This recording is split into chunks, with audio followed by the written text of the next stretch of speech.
All right, so today we're going to finish up talking about database design. And then I'm going to hold off on looking at database connectivity until Thursday, and instead use some of the time at the end of today to talk about the project and the design issues that I posted onto Piazza. We'll talk about those in a little bit more detail. First of all, so in addition to the stylistic things that you should be doing for your database, of naming things properly, always making sure that there are foreign keys and stuff like that, there's also this process called normalization. And there are several normal forms, but we're only going to look at the first three, which are the basic ones for relational database management systems. Again, it goes on to like fourth normal form, fifth normal form, et cetera. They build on each other. So first normal form has to be there, and then only then can you consider second normal form, and then third normal form. If it's not first normal form, you can't go beyond that to begin with. But there are four normal form, five normal form. Those are for kind of theoretical databases, or temporal databases, stuff like that. And we're not going to get into that because first, second, and third normal form are basically all you need for 99% of the databases that you'll ever encounter. So first normal form is that each attribute in a table, so we're talking about individual tables here, in a table, has only atomic values. Now, what do we mean by atomic? We mean the old school, or the original definition of atomic, meaning indivisible. Of course, they called atoms atoms, not knowing that you can split the atoms and in nuclear reactions. So atoms are a misnomer in that atoms are divisible, and they, the unified field theory or whatever of mesons, gluons, whatever else there's out there. I'm not a physicist, so I don't remember what they all are. But there are things that are smaller than atoms. And so atoms can be divided. But in this sense, this is indivisible. Basically that every column in a table holds only a single value, right? And when you're looking at first, second, and third normal form, it's also helpful to think about what's a violation of these things, because that's actually what more illustrative in my mind. That just saying that every column holds only a single value, well, how can it hold different values, right? A violation of this would be storing multiple pieces of data separated by a comma. And that's how we actually, like emails. That's how we actually did it in the CSV files, because CSV files are a flattened data model. That's how you have to represent them. The first email, comma, second email, comma, third email, etc. But if you took those and represented it as one string, well, that's not one thing. Those are three emails. It needs to be represented by three entities. And so what do? We take them and we put them into a different table and define a relationship between those two tables, that a person has multiple emails over here. If you simply stored them all, then that means that every time you pulled them out of the database, you'd have to split it up, and basically you're doing you're violating normal form, but you're doing all the work in the middle tier. You're doing all the work in your whatever code you're pulling from the data to begin with. Why are you using a relational database management system when you're storing CSV data directly? Right? It defeats the whole purpose of it. Okay. It's also somewhat of a violation to store multiple pieces of data in multiple columns. So, for example, email 1, email 2, email 3, right? The drawback there is that say that you have these three columns. Now this person has 4 emails, 5 emails, 6 emails, 0 emails, right? Or maybe they just have 1 email, in which case the other 2 columns are null, right? You're kind of you're not wasting space in the technical sense, but you are wasting the design, right? If there's a 0 to 1 to 0 relation, that should be encoded in the actual relations in the table instead. Now, I'm saying somewhat of a violation because in plenty of applications I've seen this, and there is somewhat of an argument that we're only going to ever support 1 email, right? And they have to have an email, and it has to be there, otherwise we can't contact them because the system needs to email them stuff, and we don't want to support multiple emails. All right, fine. One column, one email, you're done. You don't need a whole other table for a one-to-one relationship, right? Just collapse that into one table. Or sometimes I've seen where, well, we do want to support having one email, required email address, a primary email, but also we want a secondary email just in case it starts bouncing or something like that. And so the first one is non-nullable, the second one is nullable, and there's no reason to have a whole other table when you have a one-to-one relation or a one-to-two relation. So, okay, fine, maybe we don't need a full table to complicate things and having to do joins all the time when we have only one or two emails for each record, right? So sometimes you can justify these things, and that's why I say somewhat of a violation, okay? To get one normal form, simply define another table to model the one-to-many relation. And make sure that that's actually related using a foreign key between those two tables. Second normal form, as I said before, has to be first normal form, but then also no non-prime attribute is dependent on a proper subset of attributes. Dependent, I have to spell these things correctly. Dependent. Yeah, there we go. All right. Having an auto-generated primary key gives this to you for free. Right? If you follow that strategy of just, here's a table. First thing I do is primary key, named after the table, ID, integer, not null, primary key, auto-generated, right? If you just follow that, then you will get second normal form for free. Usually this comes about when you've got compound keys. So here's the violation example that I would mention. A purchase record, sounds familiar, right? A purchase record may contain a customer ID. What else is in a purchase record? The store at which they bought it, a store ID, and a store location. Store address, say, right? Suppose, or here, this is the violation. Suppose the key is the customer ID / the store ID. Store ID. That's called a compound key.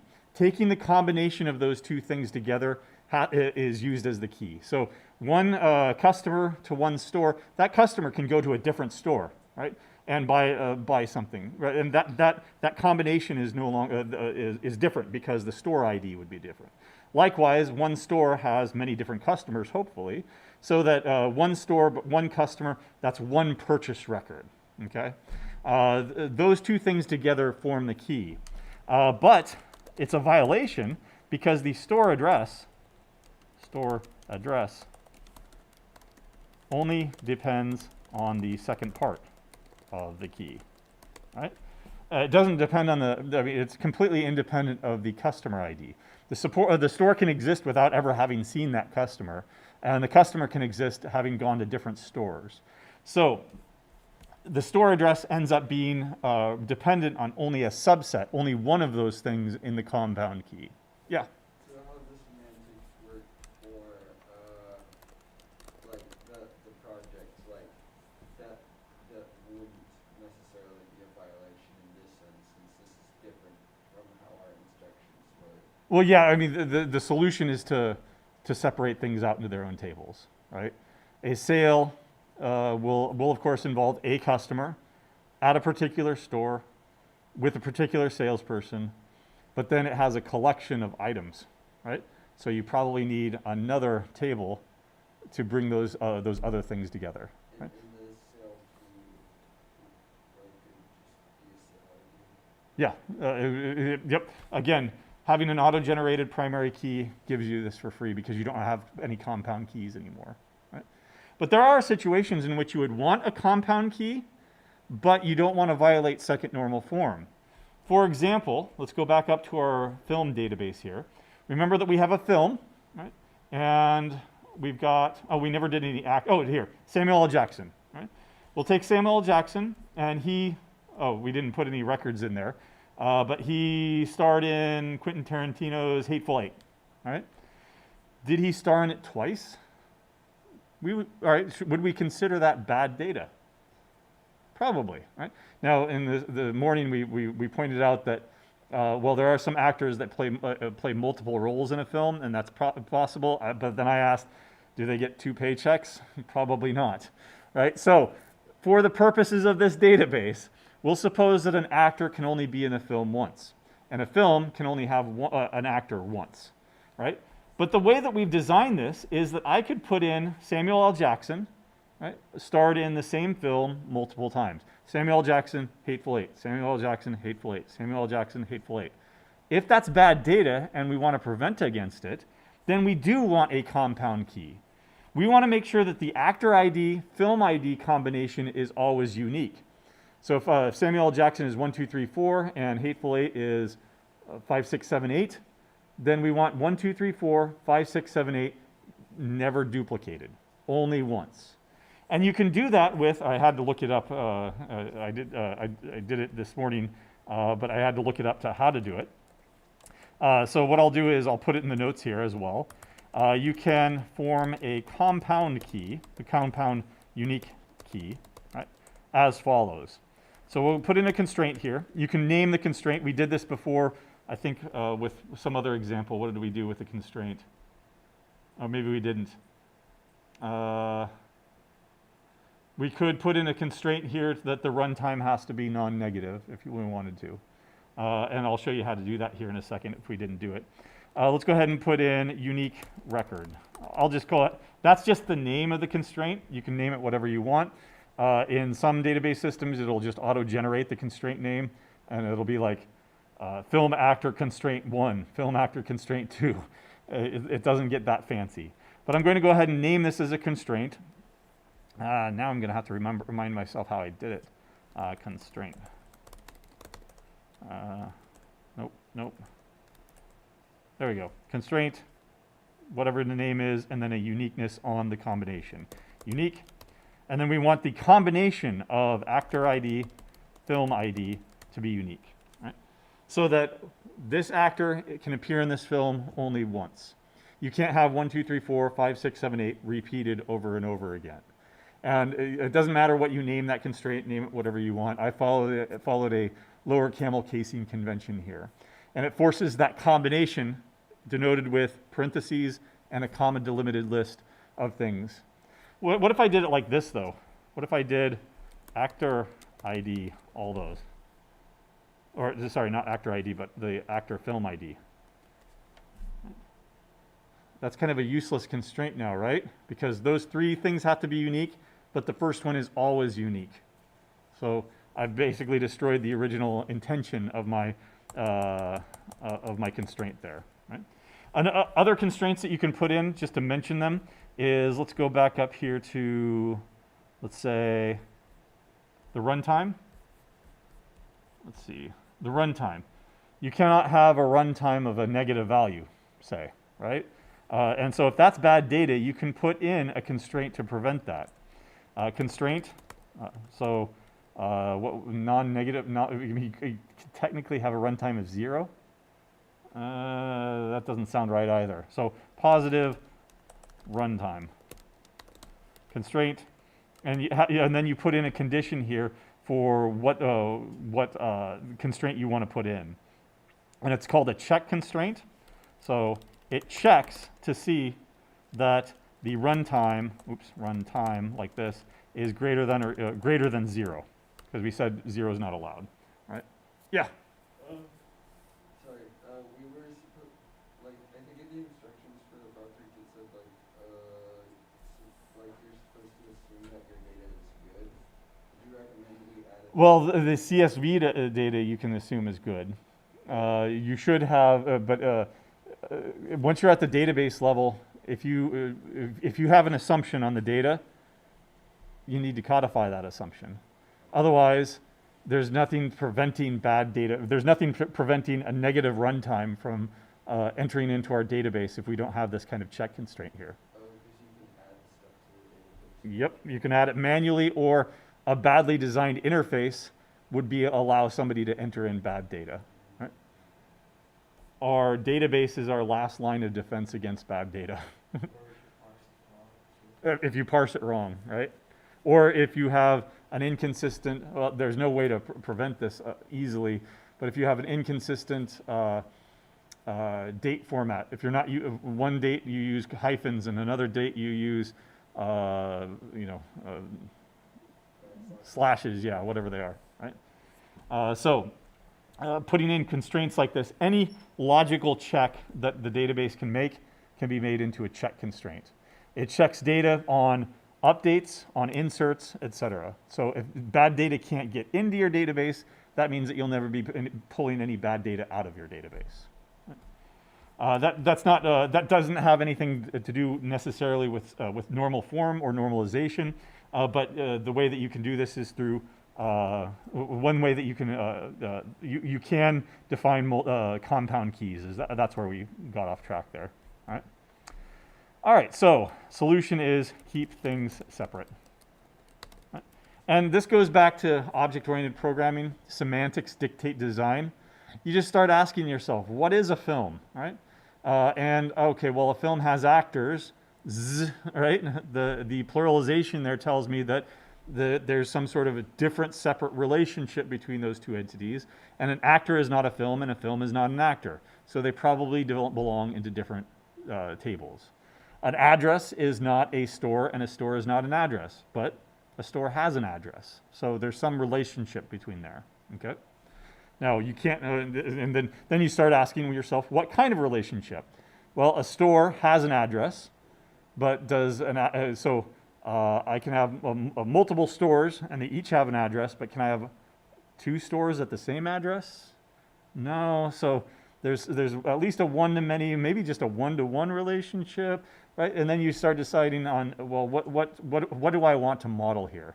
Or with emails, one person can have multiple emails, but I've seen situations, especially in family emails, where multiple people share the same email, right? Do you want to support and model that kind of data? If so, then do it. If not, then don't do it, right? Do it some other way. Semantics dictate design. The third normal form is that it has to be second normal form, and by transitivity, let's make sure that we know what transitivity is. If A goes to B and B goes to C, then A goes to C, right? That's transitivity. So by transitivity, it's first normal form, because to be second normal form, it has to be first normal form. Therefore, to be third normal form, it has to be second normal form, and by transitivity, it has to be first normal form, right? And no or non-prime attribute is transitively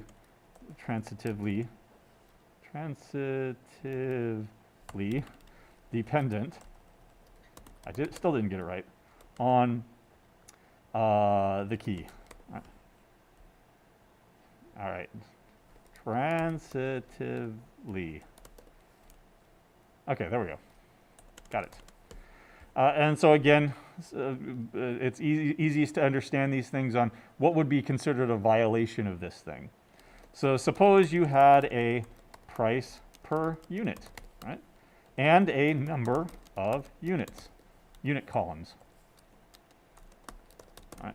But also, you had a total cost.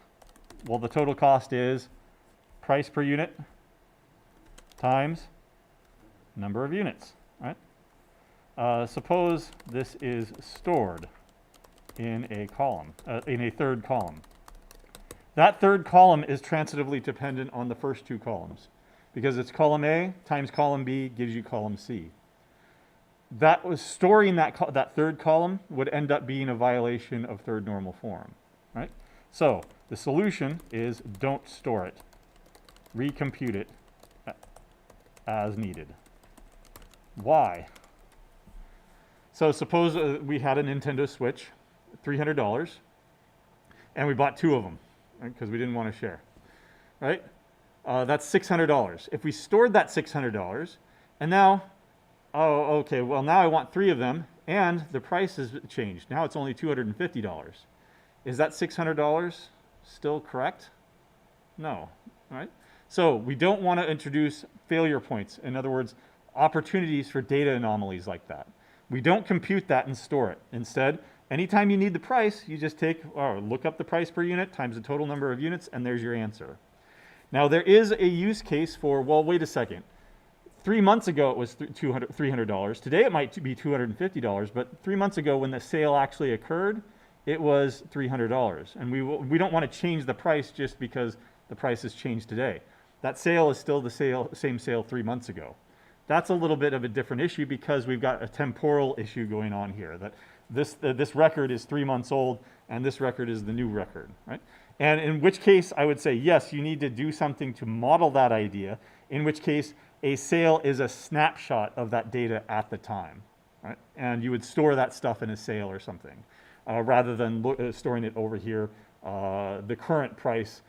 You still want to store the current price, but you'd want to store the historic price in the sale of lading or in the invoice or whatever, right? But in general, this is an example of a transitively dependent column. It introduces a failure point for data anomalies, right?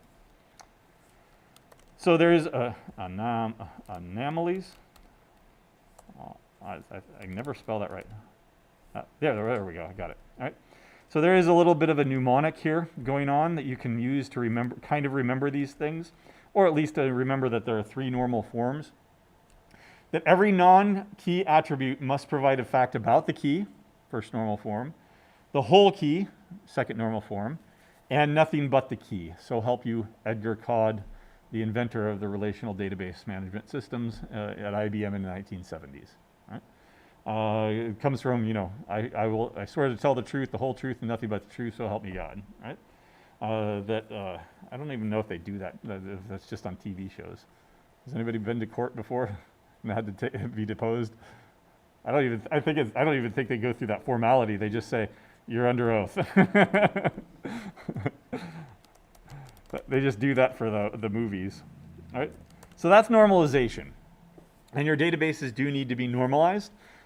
This next phase where you're turning in your design document is your opportunity to get feedback on, actually you need to be careful there, you need to normalize this table because there is a one-to-many relationship there. Or maybe reconsider that as that one-to-one relationship is okay, but you might want a one-to-many relationship over there or something, right?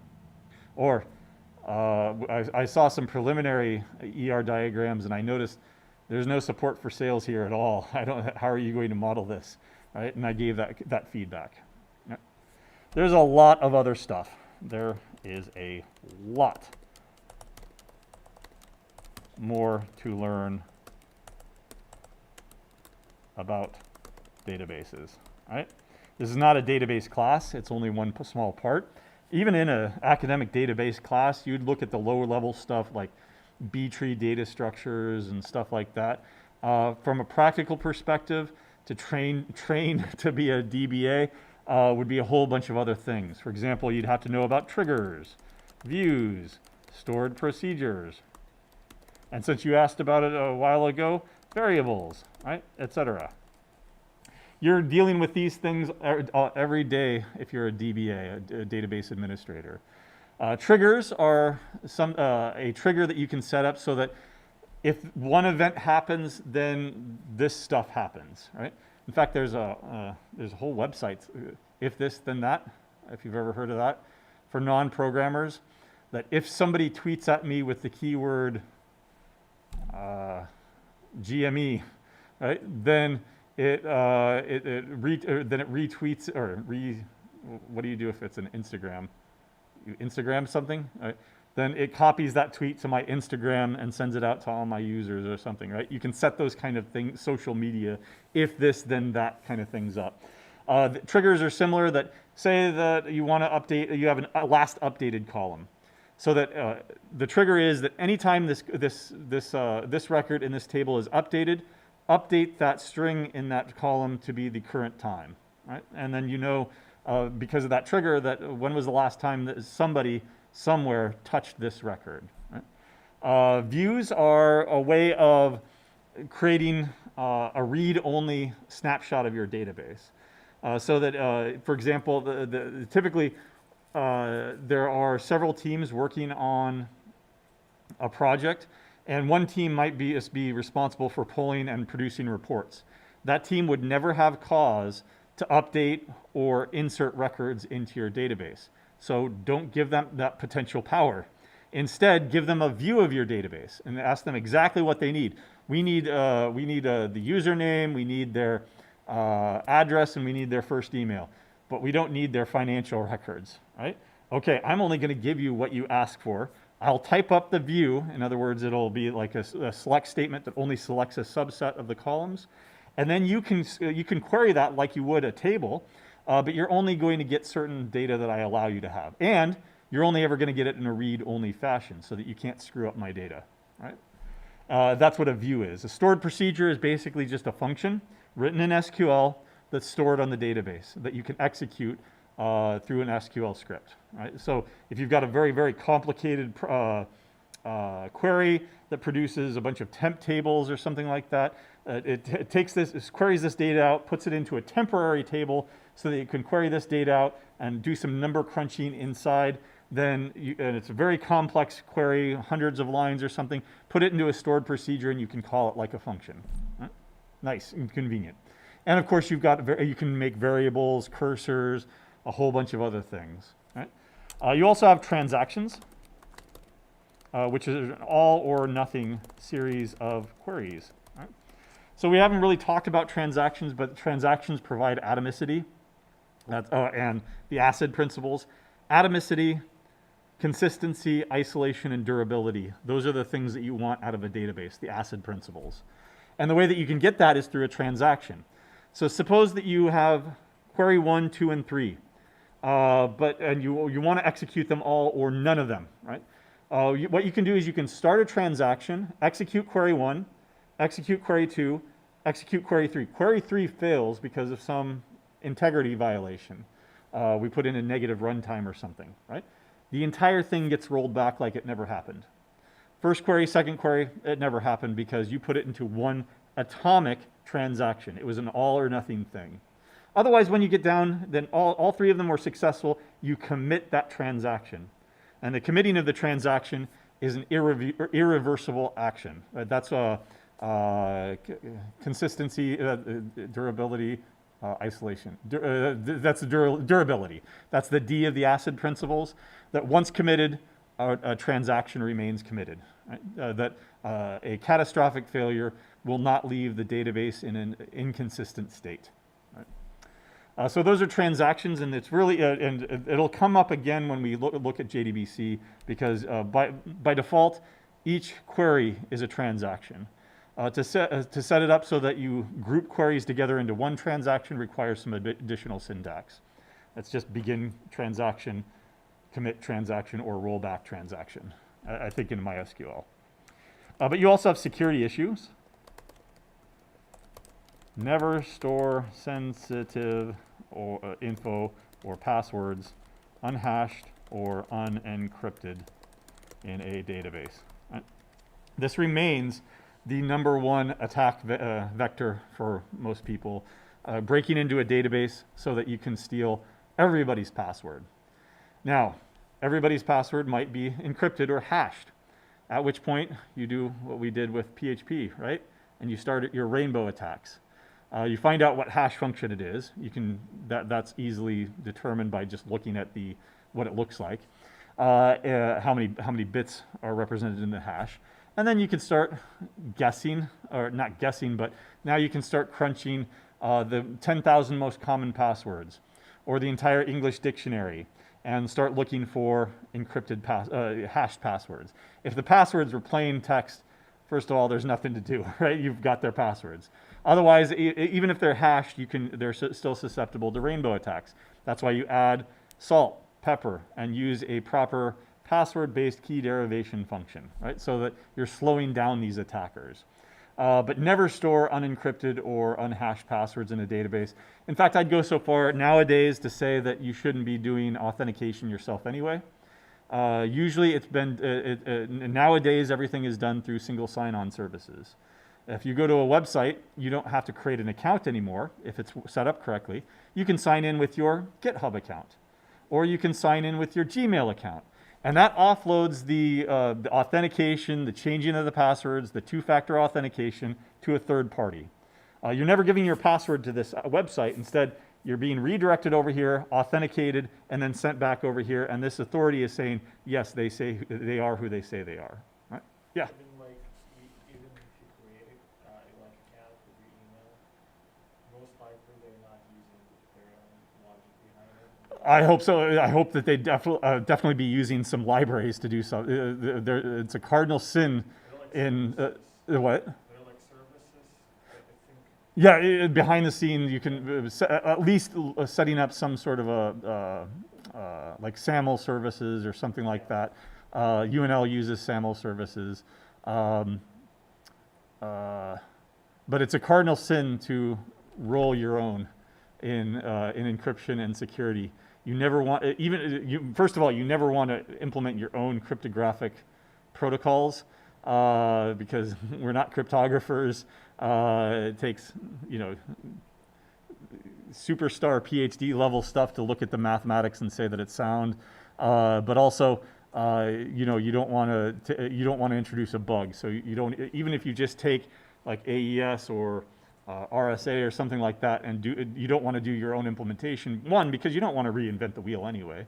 But two is because you might be introducing some sort of a bug that now makes it breakable, right? And well, three-letter agencies love, and hackers like finding those little tiny bugs that people have introduced because now the mathematics is sound. You will never in a million years break a well-created encryption scheme mathematically. Instead, well, you strap them down and you start hitting them over the head with a wrench until they give you your password. That's the practical password breaking, right? That we looked at when we remember that comic, right? All right, good. But yeah, you don't want to store any of that stuff in the database, and you don't want to take on the responsibility of it anyway. Now today, in today's day and age, when you can use Google for free. Now, of course, that does limit your user base because then they're forced to have a Google account or a Facebook account or a GitHub account. You support all three of those, you've got 90% of the population, though, right? Yeah. That's just a smart business. Oh. Like, Yeah. You want to, and then as a very last result, maybe have account creation of some sort, right? Or at least a free version where they don't have to log in at all, right? The other, and then we mentioned last week, I think, hard versus soft deletes, right? A hard delete is using a delete query, right? Lost and gone forever. Right? There is no undo unless you pull out a snapshot of the database, a database backup, and you're manually restoring a bunch of data. That can be quite hard because you've got your database snapshot here, and then there's a whole bunch of new data, and then your data gets deleted. You have to manually pull only the data that got deleted from that snapshot, otherwise you're going to lose everything in between. You can't just simply restore it because you'd lose everything that was created in the interim. So it can be quite an arduous process, and instead the alternative is to use a soft delete. Use a column that use an is active column. And it can be a Boolean. You do have Booleans in MySQL. And true, false, those keywords are used. Otherwise, 0 or 1 is also used. And set it to 1 for active, 0 for inactive.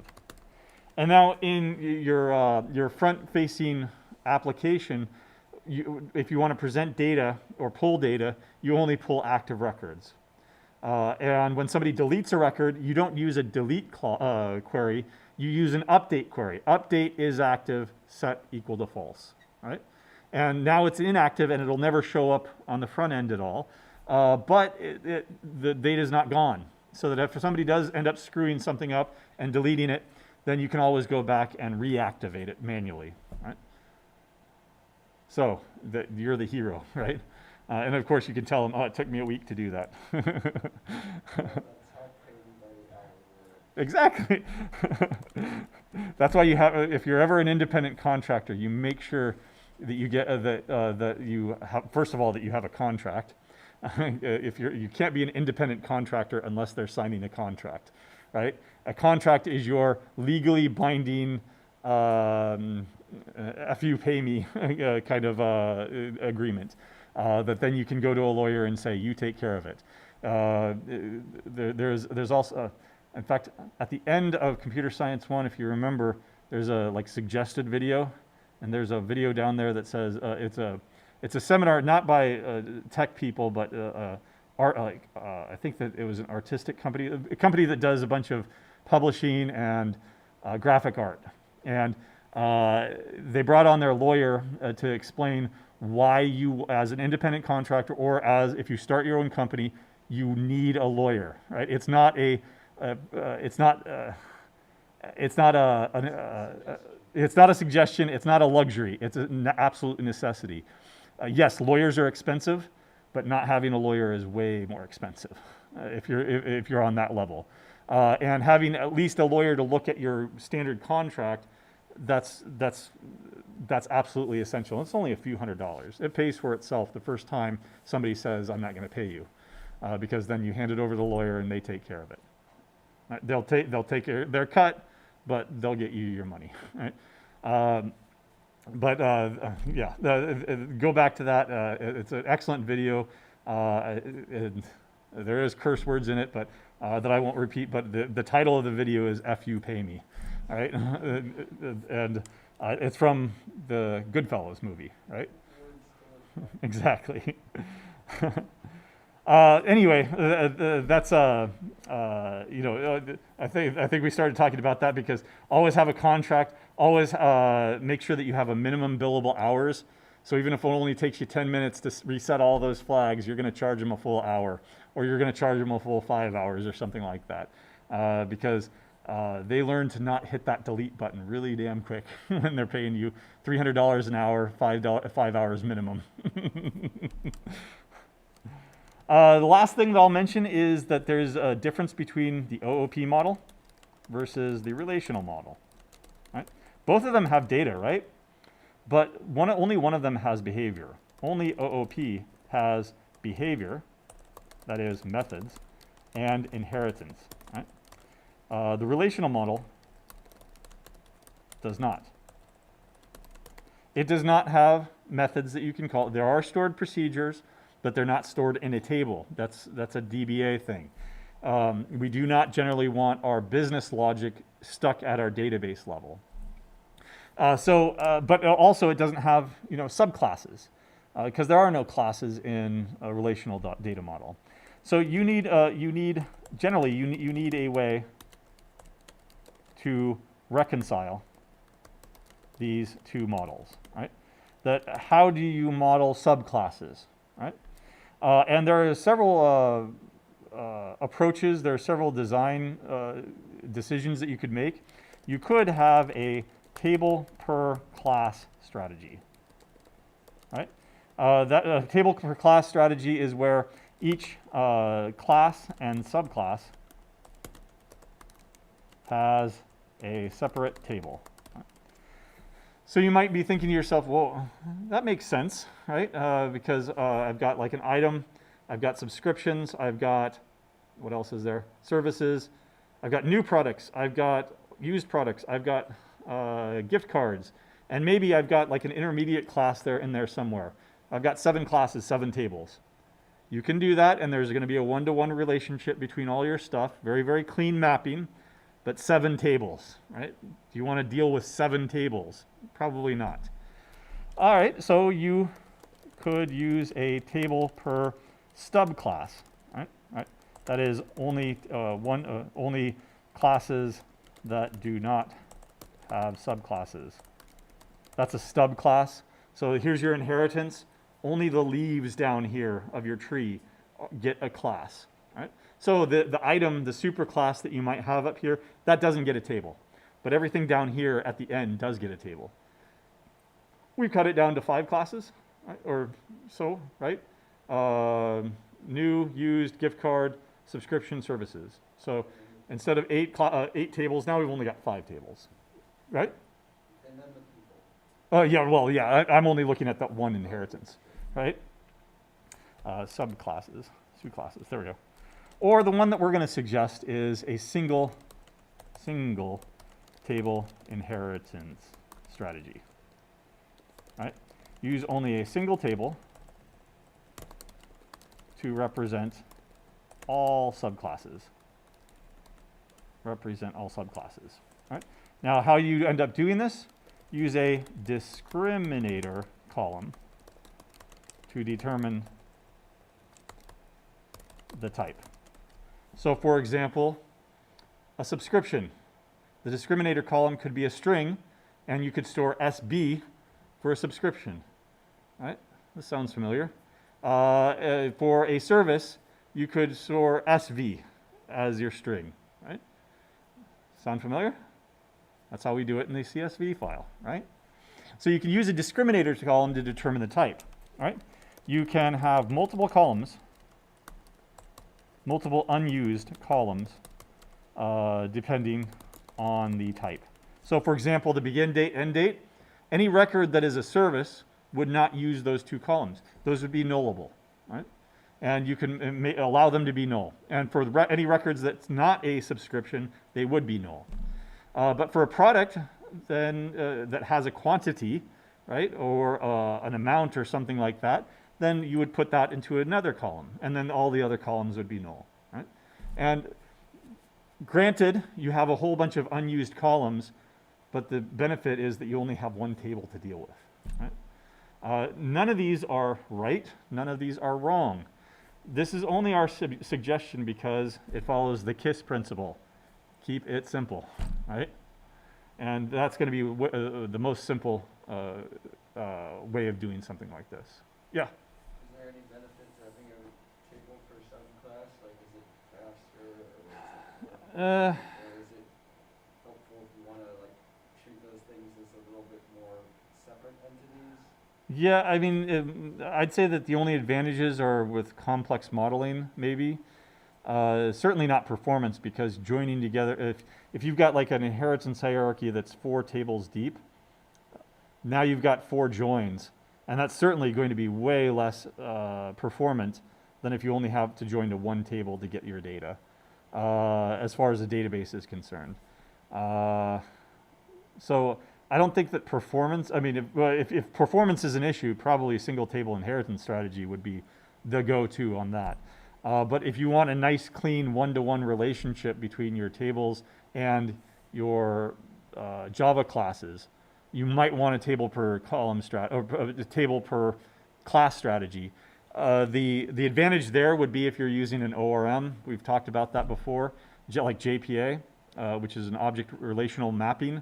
And for that, for something like that to work, it needs a nice, clean mapping between the database and the tables and your Java classes. And if you have a table per class strategy, that's a nice, clean, guaranteed mapping. But it's not that you can't get a nice, clean mapping out of this one, but it might be a little bit more challenging depending on the data. Right? That makes sense. All right. Any questions about databases, database design, etc.? Yeah. Could you share an example of how that would work, or is that in the videos or the lead? I don't know if it's in the videos, but I mean, the table would just simply be a varchar 5, right? And I would call it the type. You could use an enumerated type instead. The discriminator column could be a string, or a varchar, I should say, a varchar, or an enum. Do you remember enums? What does an enum stand for? An enumerated type.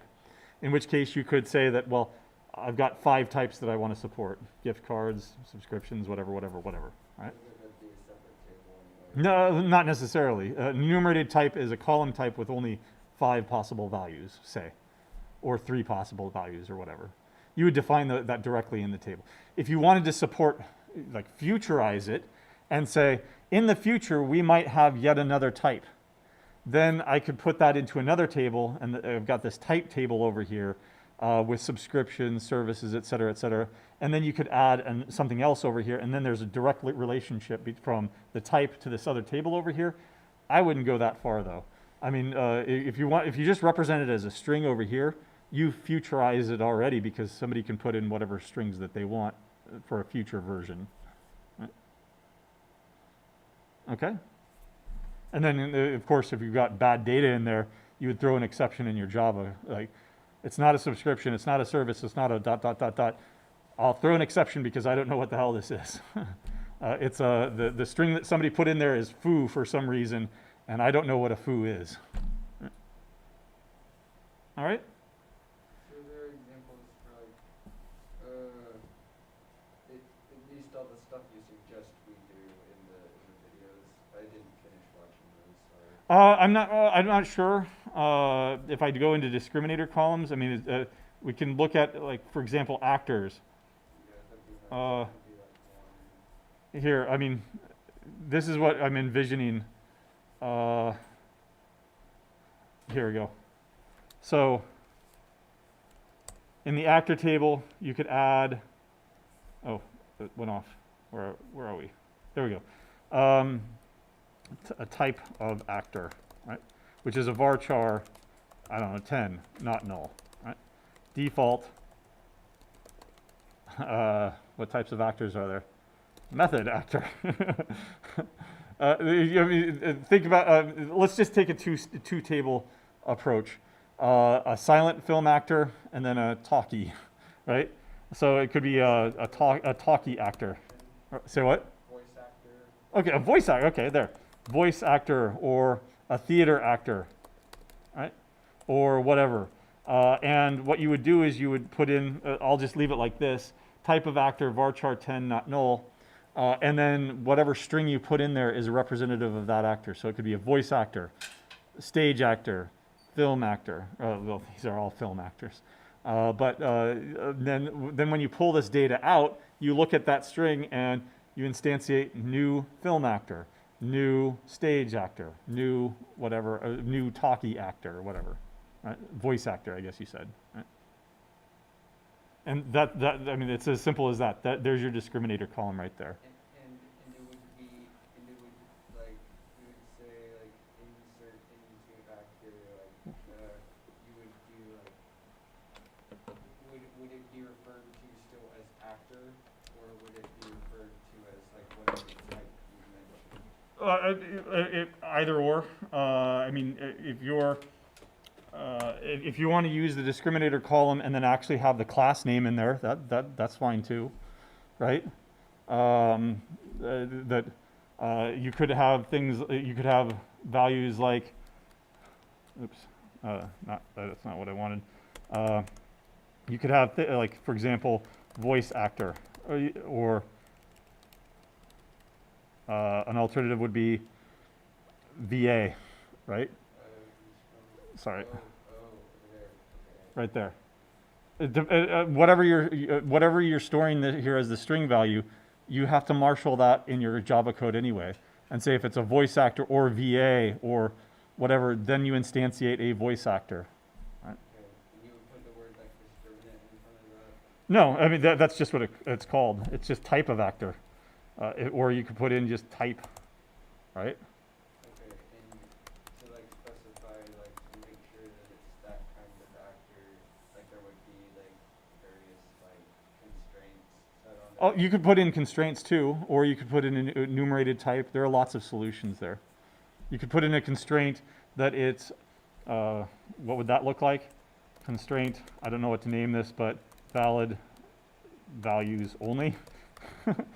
Check that type of actor is equal to voice, or type of actor equals, what else do we want to support? Theater, or the dot, dot, dot, right? And then if it's something else or you misspelled it and you spelled theater with the ER instead of RE, then it wouldn't allow that data to go in there at all. Right. So yeah, you could definitely put a constraint on that to only allow valid values if it's a string. If it's an enumerated type, of course, by virtue of its definition, you're specifying only the valid values. Right. So like, Here, I'll put this on the next line so you can see it. There we go. examples of there being, okay, I was just wondering if you had like, if you could show us an example of like, how you could limit like certain, columns to a certain type. That is, you are limiting it. You're limiting the values in the columns. The type of the column is still a var chart. You can't change that. Okay, yeah. And we'll up this to 20 just to be sure. Okay. All right, to switch gears here a little bit, again, we're still in the process of grading. So I don't know how prevalent it was, but among the ones that I graded, there were lots of problems with respect to the things that I put up on Piazza. For example, bad modeling, bad inheritance. In other words, like the inheritance hierarchy seemed okay, but what certain people put into the inheritance hierarchy was not. And so I just want to make sure that we're all on the same page with that by demonstrating this a little bit. And going back to what I was talking about before, that semantics dictate design. So in our project here, we've got, of course, got a whole bunch of types of products and items. What would you call, where would you start with a superclass? I think in the handout I called them items, so most people called it item. Some people call it products, and then there are new products and used products and services, but services isn't really a product, so that's why a lot of people just went with item, right? Tell me, semantics dictate design. What is an item? What data is associated with every item, regardless of what type of item it is? Code, which is a string. A name, which is a string. And in your first phase, you had a type. We didn't ding anybody for continuing to use type as a string, simply because it was an artifact of the first one. But we did note that at this point, if you're going to use inheritance, you no longer need this. All right? Now, you might need it as far as persisting it to your database if you're going to use a discriminator column. So you might want to retain it, you may not. But at least in this, you shouldn't be using the string at all to determine what to do as far as prices are concerned. You should be using the class itself. All right? So what I'm going to do is I'm going to go ahead and comment this out for a second. All right? And look and see what the inheritance looks like without using that thing. Okay? Of course, you're going to want to make these what? Private and probably final. Why did I choose to make it final? It'll never change. It's going to be immutable, period. Right? Now, of course, this means that I need a constructor and getters and setters. I'm not going to make any setters because if I made them final, I can't set them at all. So I'm going to go ahead and go with getters only. I prefer immutable objects. We didn't ding anybody for keeping these setters, but we did note you probably want to get rid of these. And the reason that you want to get rid of those is because they're too tempting. We saw a common mistake among a lot of people was you've got a gift card and you will put it on sale A, like Robux or something. Sale A, it goes over here for $50. I see that same gift card for Robux over here, and I'm going to put it on sale B. I'll call the setter and make it $100 and put it on sale B.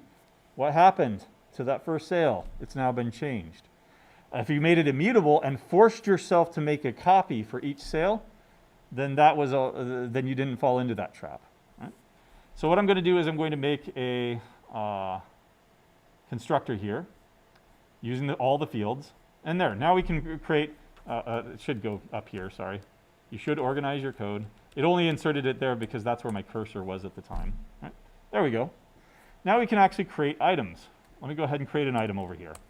Item I is equal to new item of, the code will be foo, and it'll be a Nintendo Online subscription. There. Now you know why I was parsing dates before we got here, right? Or I was okay with showing you how to parse dates before we got here.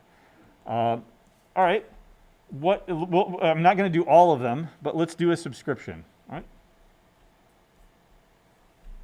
Subscription.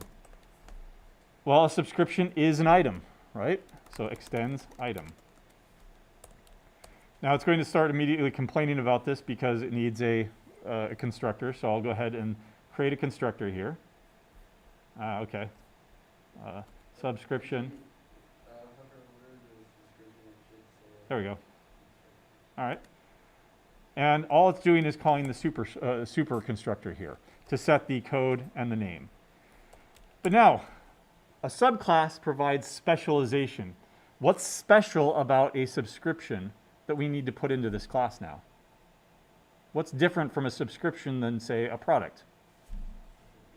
The dates, right? It has a local date start and local date end, right? And how do you determine a price? A double, that's an annual fee, right? Annual rate or something, or annual, what do you want to call it? Fee, again, only two difficult things in computer science. One of them is naming things, annual fee. I'll just put it right like that, okay? Now, some people didn't have these three things. Some people had just cost. They computed the cost outside of the class, right? That's breaking encapsulation.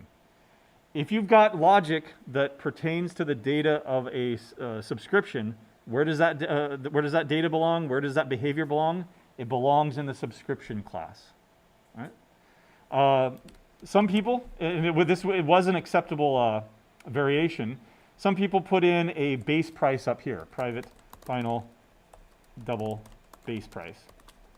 And that's perfectly fine in the context that everything has a base price.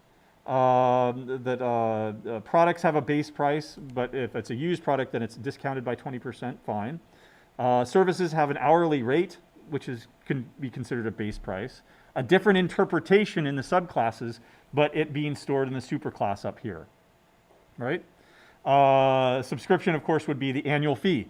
That would be our interpretation of that base price up here. That's acceptable, right? I'm not going to do that because I want to use different names, right? So let's restore this. There we go. Right? And I'll need to bring these in. Import this. Make them all what?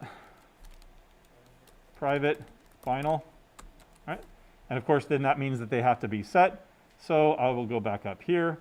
Constructor using fields, everything. There we go. And I'll get rid of this one over here. Excellent. Okay. Now, what does that look like over here in our demonstration? Right. First of all, let me go back to the item. Is there something I can do now to prevent you from creating generic items that have no cost? What? Abstract. Make it abstract.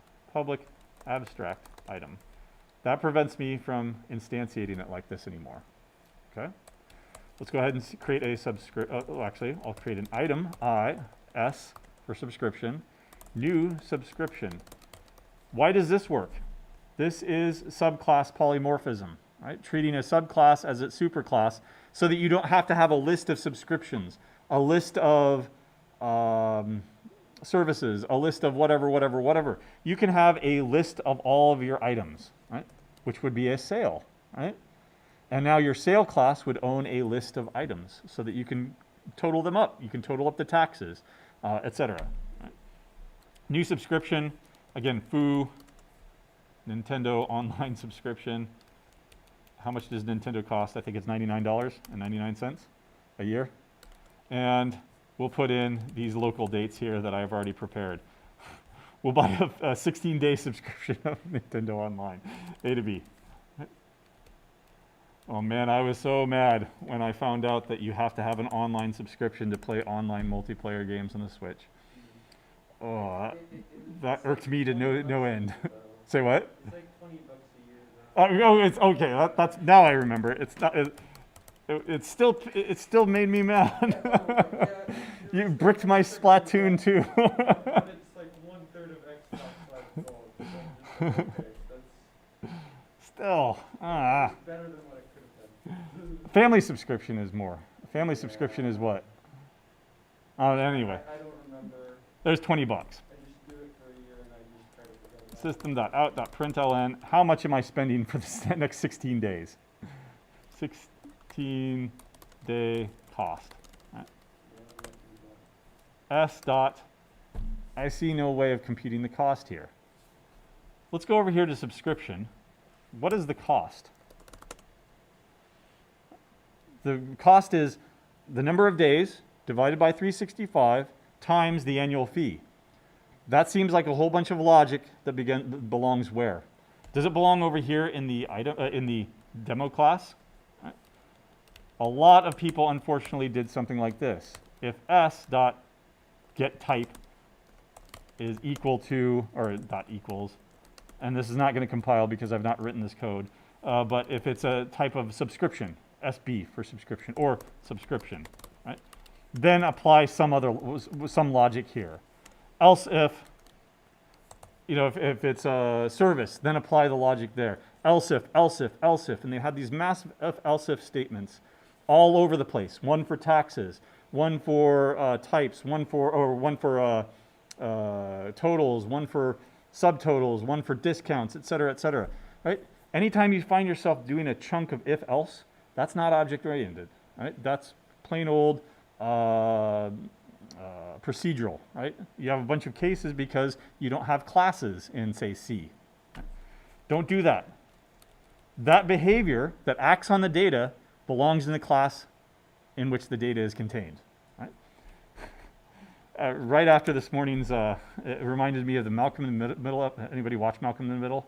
All right, there was a show called Malcolm in the Middle where there was this one episode that there was this kind of crazy kid, and he was hyper organized, and so he went into their house and he said, he made a declaration. He started taking all their pictures down and rearranging them, and he said, "What are you doing?" Pictures of things belong in the things that they're pictures of. And so, of course, if there was a picture of a person, he taped it to that person. That's where it belongs. And so, if you can remember that funny little thing that where does this thing belong? Oh, it's acting on subscription data. Where does it belong? In the subscription class, right? So public double get cost or get cost total cost. Get cost, because total cost would tell me that total cost is taxes and cost, right? Get cost. What is the get cost of a subscription? I have to go from, and this is what we were doing before class started, start dot until end date, and we want a units days, chrono unit dot day, unit dot days, all right? And then divided by +1, because that was exclusive on one end. And then divide that by 365, making sure to make at least one of them into a double. And then multiplying that, parentheses are not mathematically necessary here, but coding-wise I would do it, this dot annual fee, and return it. Right? We have to round that to. Yes, and I'll put a note to do that here. To do round 2 cents. Right? Yeah. When we do these, like say we had a getter for end date, or better yet for annual fee, would we better do this annual fee or get annual? Good question. Better to do like I've done here, or to do it through a getter, and I just didn't generate those getters, and that's why. 6 of one, half a dozen of another. This is probably simpler. Oops, well, that's not simpler. But this is probably simpler. But if it was an overridden method, like you had multiple types of subscriptions, definitely go with the getter at that point. Because if there's a difference in that behavior or a future difference in that behavior, then you'll want to do it through the interface rather than the data. Yeah. What's with the 1L? Is that like That's a good question. a typo or is Nope. it like something special? So long foo is equal to, what's the maximum value that you can represent with an integer? Let me start with an integer. 2.14 2.147 billion, 123, and change, right? It's perfectly happy to do this. Can I represent 3.147 billion? Nope. The compiler will tell me that I can't do that. But I can do it with a long, because that's a 64-bit two's complement assigned integer. But the compiler still won't let me do it, because literals like this are always interpreted as 32-bit integers. When I've got a literal like this and I want to force it to become a long, I can use an L right here. I can force this to become a floating point number by putting 0f, something like that here. It's not going to like this because I can't convert it to a long without truncation. But this forces it to become a long so that it's not interpreting it as a 32-bit signed complement, two's complement integer. And I can now store this in a long. 1 is small enough, of course, that there's no issue. But there are situations in which even 1, you need to cast that explicitly to a long in order to get that value. I don't think it matters here. The compiler won't complain about it here, but it's always safer to get into that habit, especially if you, like in C#, the default in Java too is if you write it like 3.1415, that's going to be interpreted as a double. And if you try to put that into a float for gaming, because like Unity gaming only uses floats instead of doubles, and so you're always forced to put an F after everything, like this. Float F is equal to 3.14. It will complain about this because that's a 64-bit floating point number that you're trying to coerce into a 32-bit floating point number. Fine. I only want 2 digits of precision anyway, so let's go ahead and make it into a float. There. You can also do binary and hexadecimal. Int foo is equal to 0x AEFF. You can also do binary 0B01100. There we go. It's just little literal tricks that you can use. I'd much rather do that than just type the letter F once.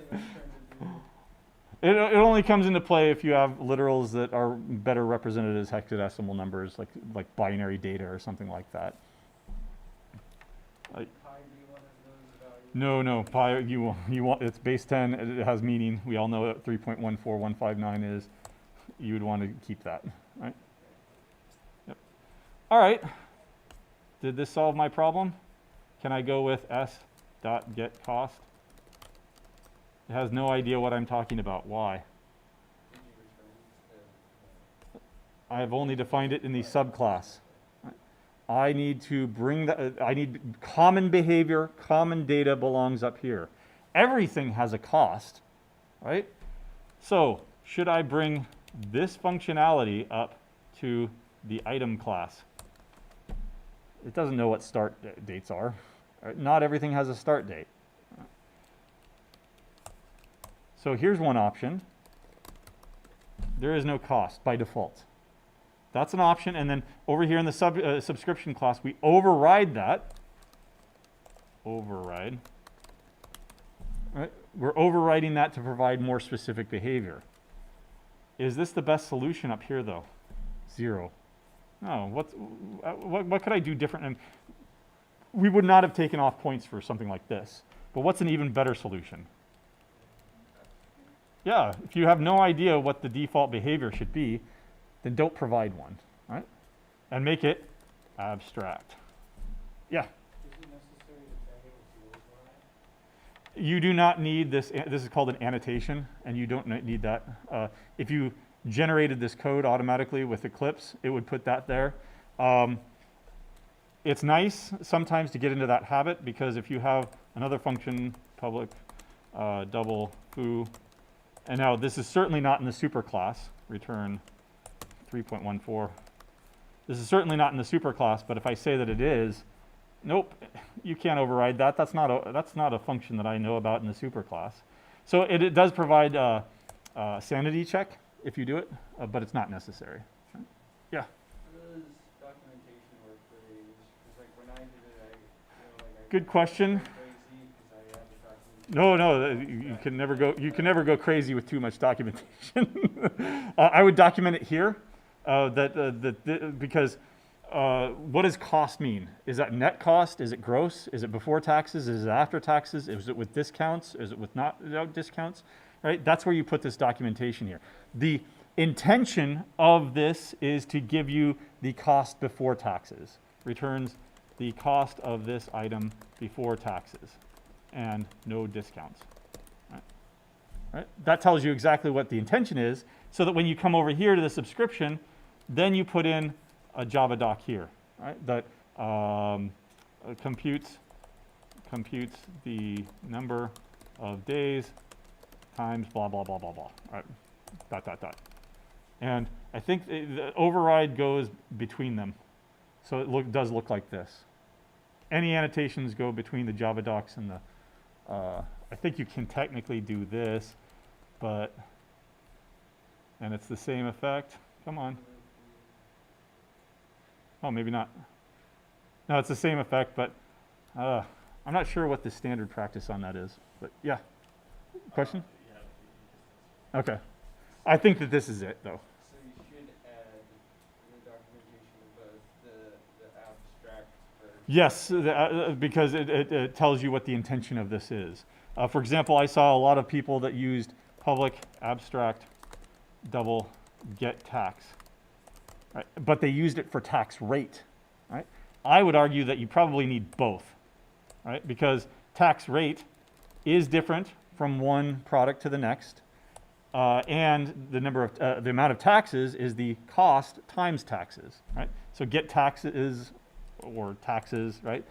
But they didn't even document it, so I had no idea what it was. I had to jump down into their code to find out what was your. I don't understand what your intention here was. I'm going to have to actually look at the formulas you used and then remember the damn project what I wrote a couple months ago.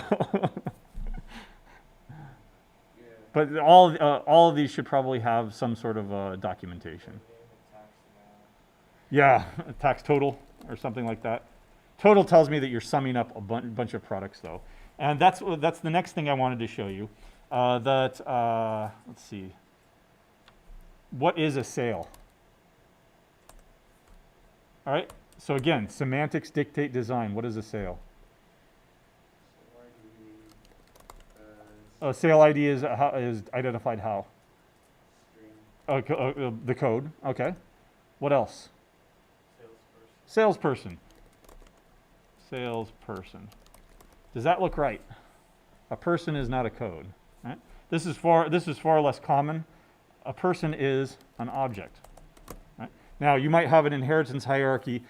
There are lots of variations on that are acceptable as well. You could just have one person class and be done with. Everybody gets a discount. If you're not a gold or platinum or employee, then you get a discount of 0, right? And you instantiate it with that. That's fine as long as you had inheritance somewhere else.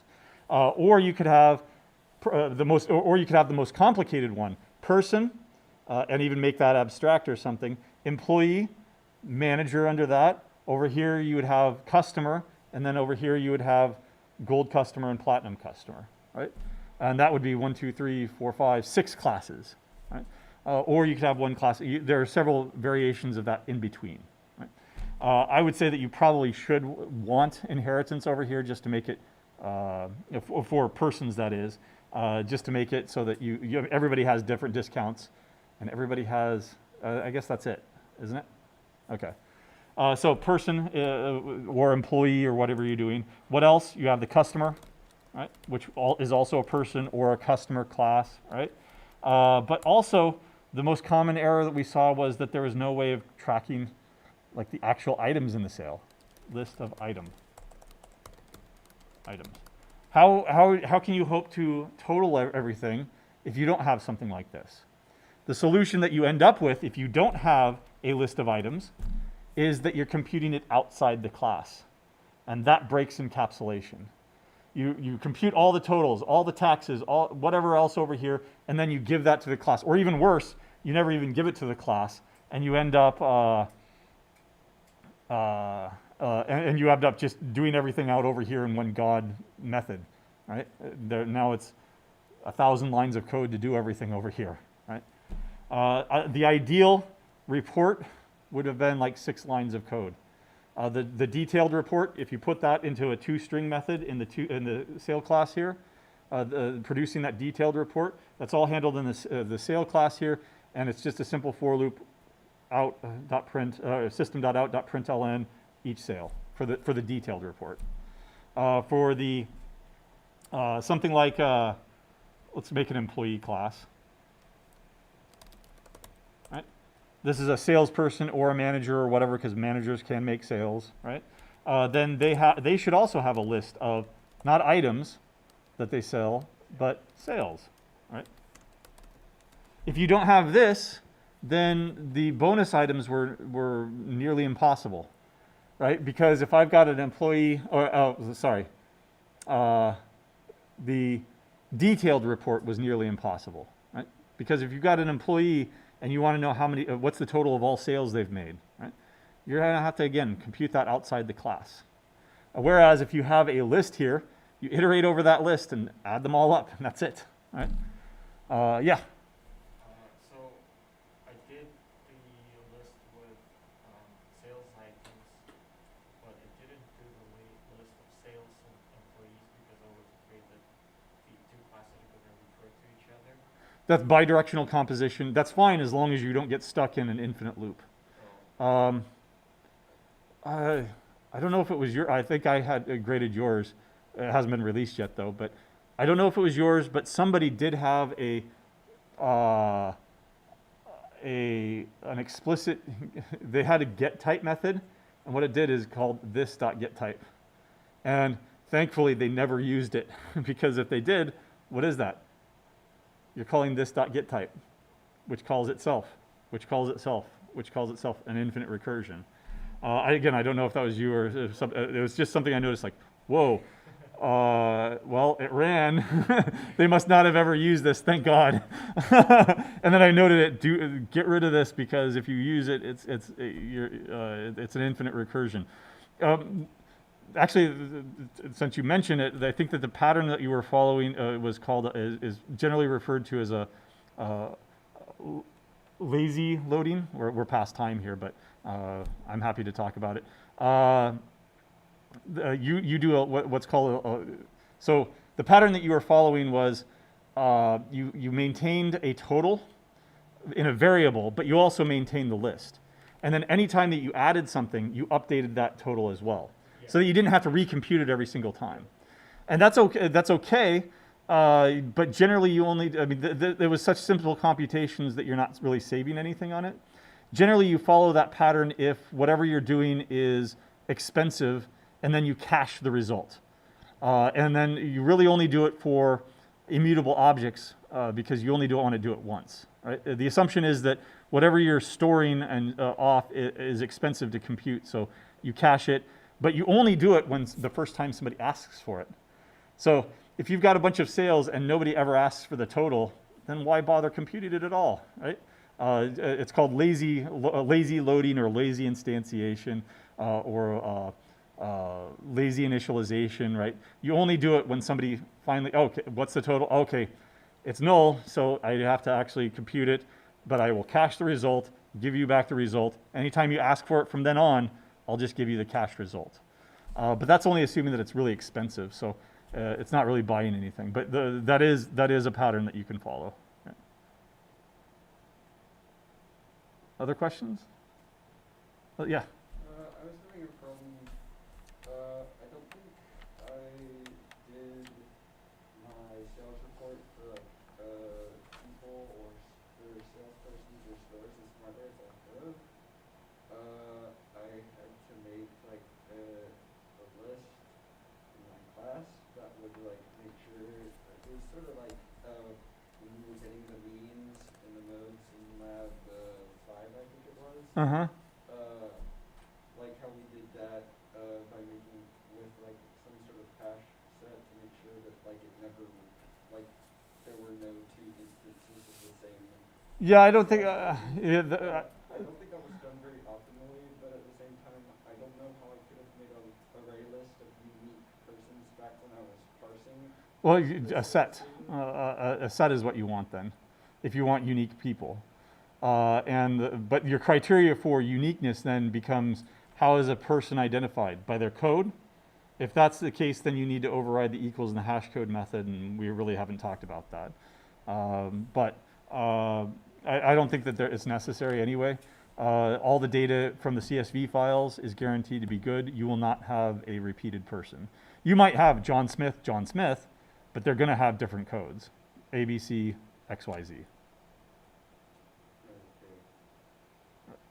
Yeah, I was comparing it by their code usually, Yeah, you don't have to worry about that. We're not, that's why we don't just use your test cases. We got 40 test cases. Only like 9 of them survived because we culled all the ones with bad data. We culled all the ones with that had a person that was not in the person's file. We just deleted those and got rid of them. And none of the output is from the submitted test cases. We reran those and produced our own output. It's probably for the best. Like I said, less than a quarter of them survived. So, but we still gave either partial credit or full credit depending on what they looked like. All right. So you do have some downtime here between now and designing your database for 2 weeks from now. Go back to your Java classes. You're going to be designing databases right now, but take also this downtime to go back, fix anything that might be there. If you want to wait until the grades are released on Thursday, that's fine, to incorporate our feedback, but definitely something that you want to do.